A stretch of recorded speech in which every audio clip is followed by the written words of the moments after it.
સ્વામિનારાયણ હરે, સ્વામિનારાયણ હરે.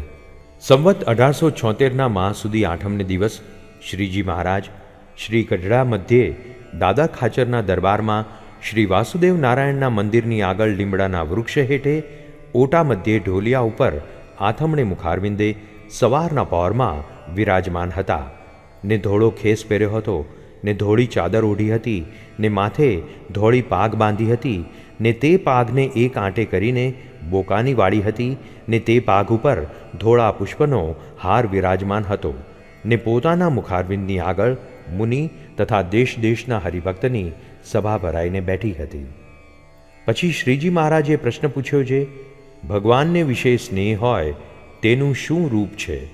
પછી બ્રહ્માનંદ સ્વામીએ સ્નેહનું રૂપ કરવા માંડ્યું પણ સમાધાન ન થયું. પછી શ્રીજી મહારાજ બોલ્યા છે, તમને તો સ્નેહની દિશ જ જડી નહીં અને તમે જે પિંડ બ્રહ્માંડથી નિસ્પૃહ રહેવું તેને સ્નેહ કયો, એ સ્નેહનું રૂપ નહીં, એ તો વૈરાગ્યનું રૂપ છે. અને સ્નેહ તો એનું નામ જે ભગવાનની મૂર્તિની અખંડ સ્મૃતિ રહે એનું નામ સ્નેહ કહીએ.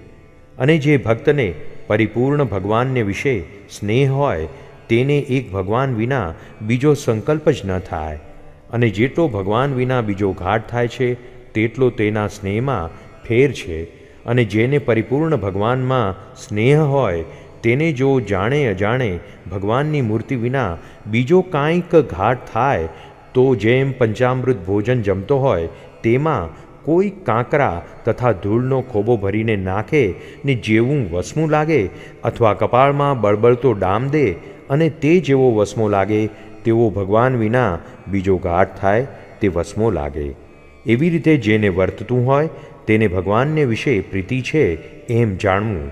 તે સર્વે પોતપોતાના હૃદયમાં તપાસી જુઓ તો જેને જેવી પ્રીતિ હશે તેને તેવી જણાઈ આવશે. પછી બ્રહ્માનંદ સ્વામીએ પૂછ્યું છે, એવી દ્રઢ પ્રીતિ ભગવાનને વિશે થાય તેનું શું સાધન છે? પછી શ્રીજી મહારાજ બોલ્યા છે, સત્પુરુષનો જે પ્રસંગ એ જ પરમેશ્વરને વિશે દ્રઢ પ્રીતિ થવાનું કારણ છે. ત્યારે સોમલો ખાચર બોલ્યા છે, એવો પ્રસંગ તો અતિશય કરીએ છીએ પણ એવી દ્રઢ પ્રીતિ કેમ થતી નથી?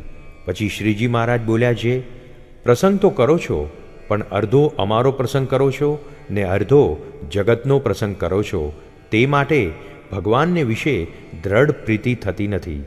પછી ગામ વસોના વિપ્ર વાલા ધ્રુવ તેણે પ્રશ્ન પૂછ્યું છે, હે મહારાજ, દેહ અને દેહના સંબંધીને વિશે અહમ મમત્વપણાના ઘાટ થાય છે તે કેમ ટળે? ત્યારે શ્રીજી મહારાજ બોલ્યા છે, એ તો એ જીવને વિપરીત ભાવના થઈ છે જે પોતાને દેહથી પૃથક જે જીવાત્મા તે રૂપે નથી માનતો ને દેહ રૂપે માને છે.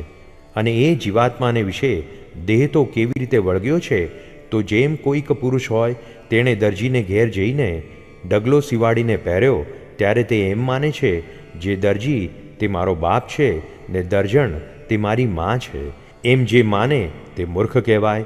તેમાં જીવને આ દેહરૂપ જે ડગલો તે ક્યારેક તો બ્રાહ્મણ ને બ્રાહ્મણી થકી ઉત્પન્ન થાય છે ને ક્યારેક તો નીચ જાતિમાંથી ઉત્પન્ન થાય છે તથા 84 લાખ જાતિ થકી દેહ ઉત્પન્ન થાય છે.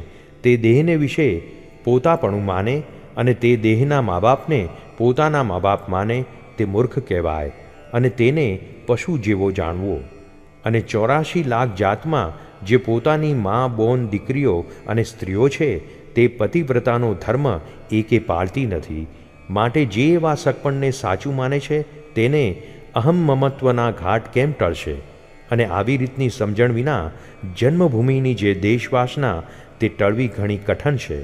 અને જ્યાં સુધી દેહને પોતાનું રૂપ માને છે ત્યાં સુધી એની સર્વે સમજણ વૃથા છે. અને જ્યાં સુધી વર્ણનું કે આશ્રમનું માન લઈને ફરે છે ત્યાં સુધી એને વિશે સાદુપણું આવતું નથી.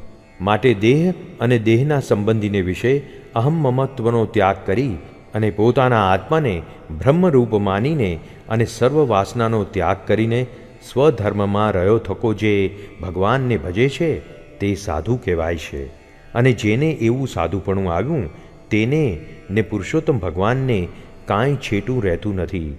અને બીજું સર્વે થાય પણ એવી સાધુતા આવવી તો ઘણી કઠણ છે. અને એવો સાધુ તો હું છું જે મારે વર્ણાશ્રમનું લેશ માત્ર માન નથી. એવી રીતે શ્રીજી મહારાજ બોલ્યા, તે તો પોતાના ભક્તને શિક્ષાને અર્થે છે એમ જાણવું, અને પોતે તો સાક્ષાત પુરુષોત્તમ નારાયણ છે. ઇતિ વચનામૃતમ. એવી રીતે ગઢડા પ્રથમ પ્રકરણનું 44મું જે તે થયું.